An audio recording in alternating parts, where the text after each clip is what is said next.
Okay, we're down to the last two chapters, and it is intense. They are hoping to cross into West Berlin.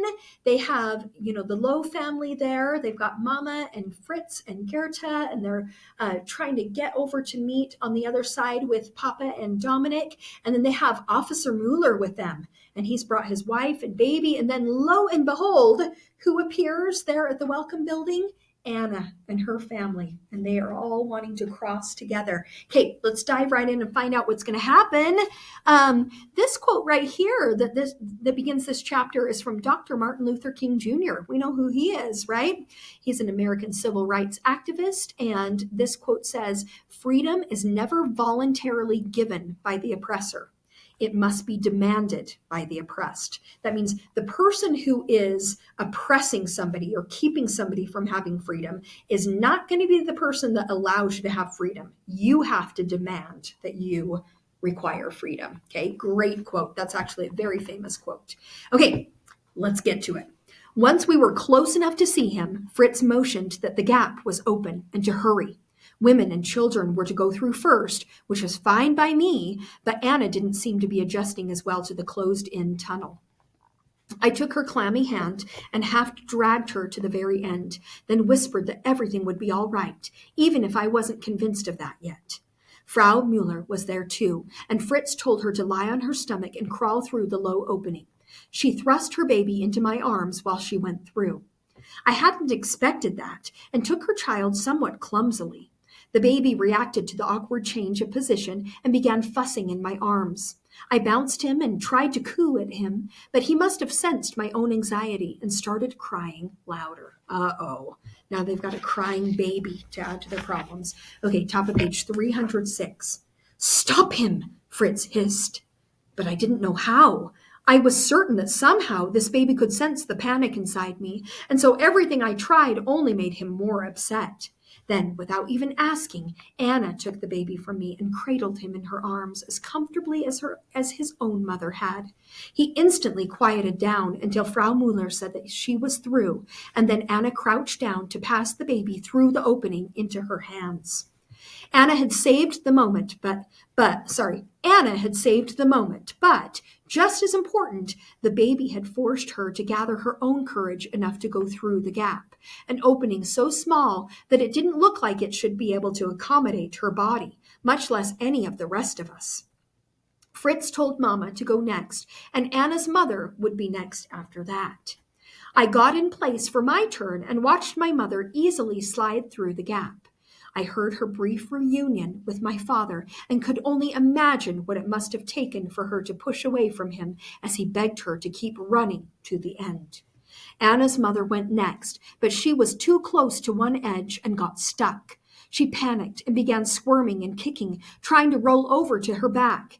In the process, she kicked out and her foot struck the wall of dirt.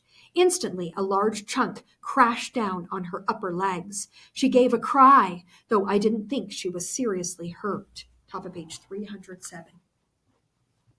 "Give me your hands," my father said. Just like that, Anna's mother was pulled through. "I don't like this," Fritz said, feeling the wall above the collapsed chunk. "This whole thing is going to come down. Hurry, Gerta. It's your turn now." I went down to my stomach and put my cheek against the cold ground. With my hands in front of me, I clawed at the dirt, wiggling forward like a worm or a snake. Dirt crumbled down onto my back, more of it than I liked. Fritz was right. This wall was going to come down, and maybe the rest of the tunnel with it. Papa grabbed my hands when I was halfway through and yanked me forward just as he had done for Anna's mother. Once on the other side, I was immediately caught in my father's tear-stained embrace. Even through the dirt and sweat, he smelled to me just as he had when I was young. Over the last 4 years, I had tried so many times to recreate in my mind that combination of strong cheese and stronger coffee, just to hold on to his memory. But now everything about him rushed back at me as if we had never been separated at all. It was too dark to see much of his face, but I did see a tender smile and the whites of his eyes when he said, "Run, Gerta, go." But I wouldn't leave without Fritz, not after everything he and I had been through together. Anna's father came, top of page 308. Anna's father came through next and needed no urging to run past us toward his family. Then a voice from far on the eastern end shouted, "Whoever is in this tunnel, you are ordered to stop." I didn't need to see them. I already knew the Grenzers were here. Shots fired into the tunnel, their echo so loud that even from this end it rang in my ears. Officer Mueller came through after that, and when his eyes met mine, I wanted to hurt him. Why had he come through next? Where was Fritz? I nearly screamed with terror. I fell to my knees to slide back to the other side of the gap. If he was injured, I could still drag him through, and if he was worse than injured, I couldn't even think about that. Papa grabbed my arms and pulled me back to my feet. I started to protest, but he wrapped his arms around me, put a hand over my mouth, and hushed me. "They know Fritz is there," he whispered. "They don't have to know you're here, too." He tried to make me run again, but I wormed free and went back to my knees. Where was Fritz?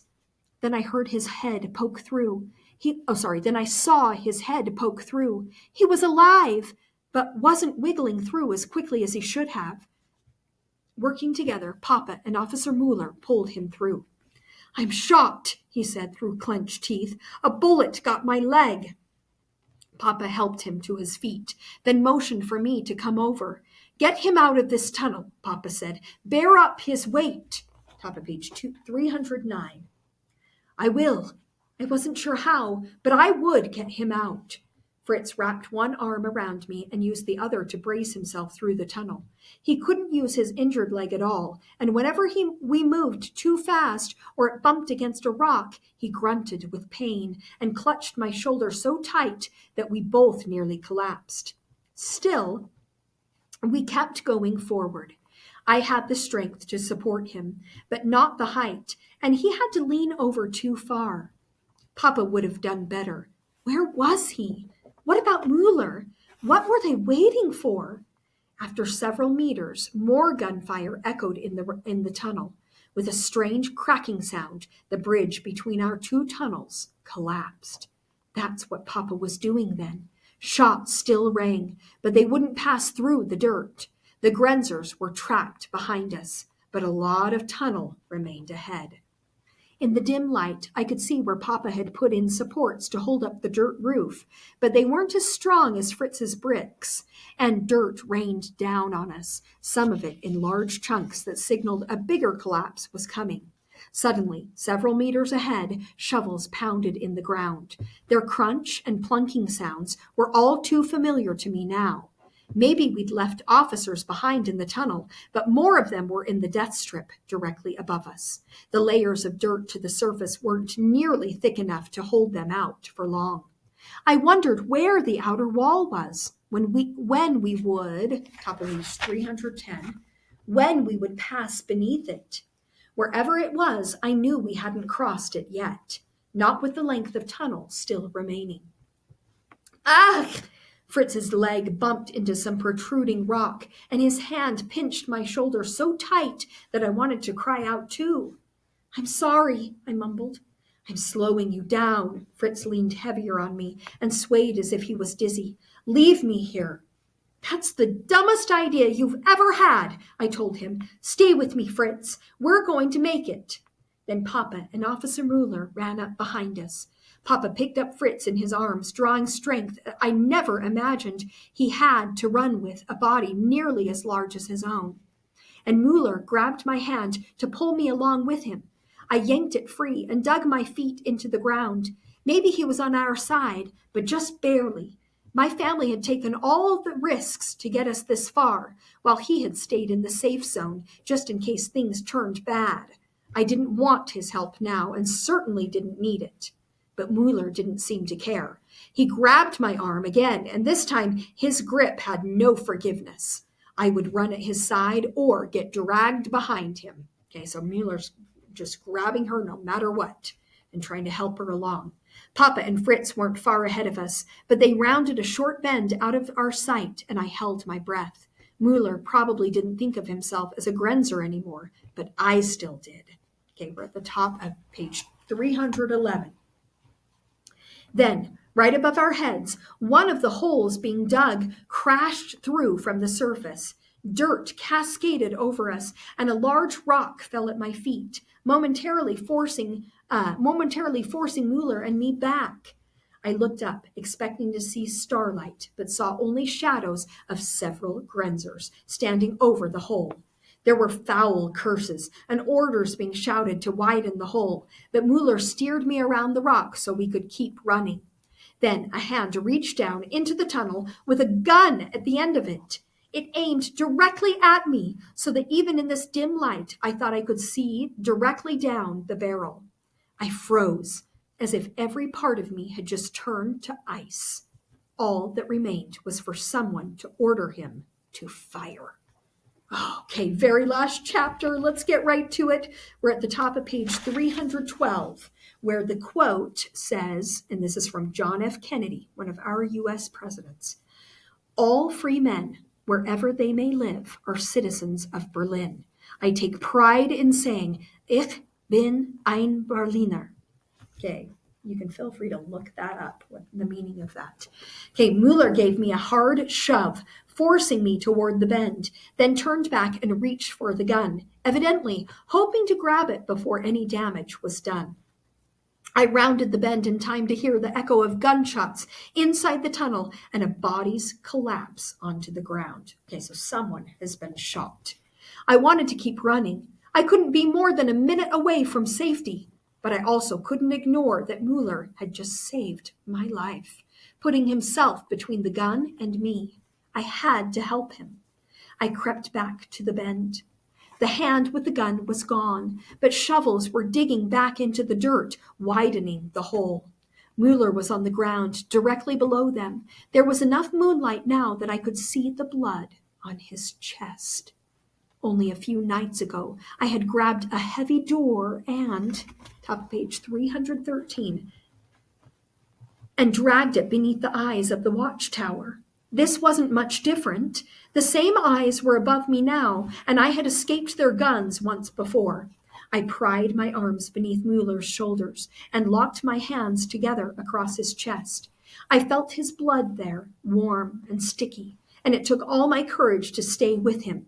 Then I heaved a deep breath and dragged him, so slowly that I wasn't sure if I was moving at all. Dirt rained down over us as the gap widened. It wouldn't be much longer before it was wide enough for an entire body to fit through, or before they weakened the roof and collapsed the tunnel. I wasn't sure which would be worse. Mueller mumbled something to me about letting him go, but I ignored him and kept dragging. "I'm sorry," I told him as we went. "I wouldn't trust you, and I'm sorry about that. You saved my life." "Get my wife to freedom," he mumbled. "My son." He was heavier than the door, but I knew I was strong enough. We rounded the bend with his boots dragging along the tunnel floor, slowing me down. Worse still was that Mueller's body was steadily becoming heavier. Both his arms had fallen into the dirt, and his head was slumped off to one side. I couldn't explain why. It just was. "Goethe, set him down." I felt my father's hand on my shoulder and looked up to face him. "I can't. He's hurt." Top of page 314. Papa pressed between me and Officer Mueller, removing my arms and gently laying him on the ground. "He's not hurting anymore." Oh.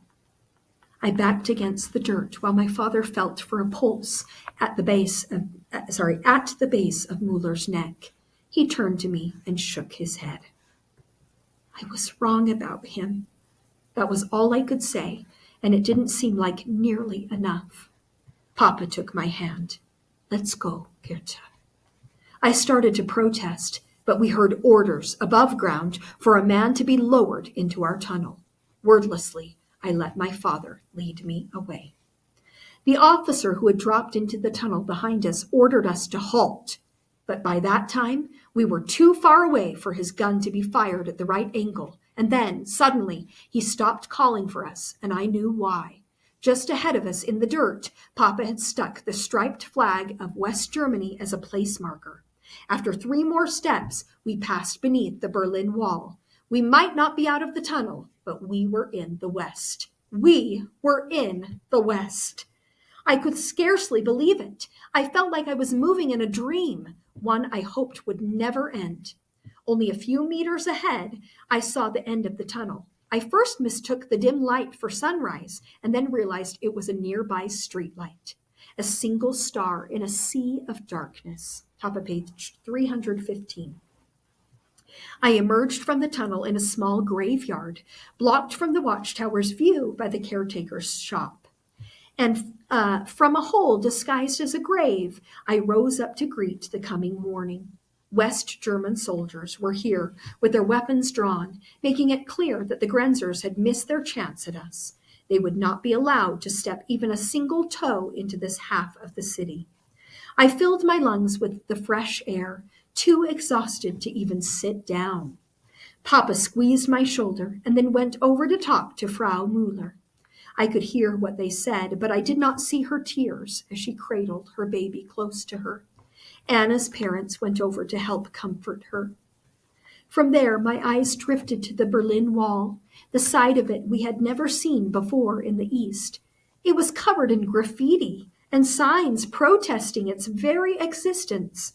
The sight of it startled me, that people would dare to express themselves so boldly, so publicly. Beside me, Dominic leaned his elbow on my shoulder. "There's a lot more that you'll have to get used to," he said.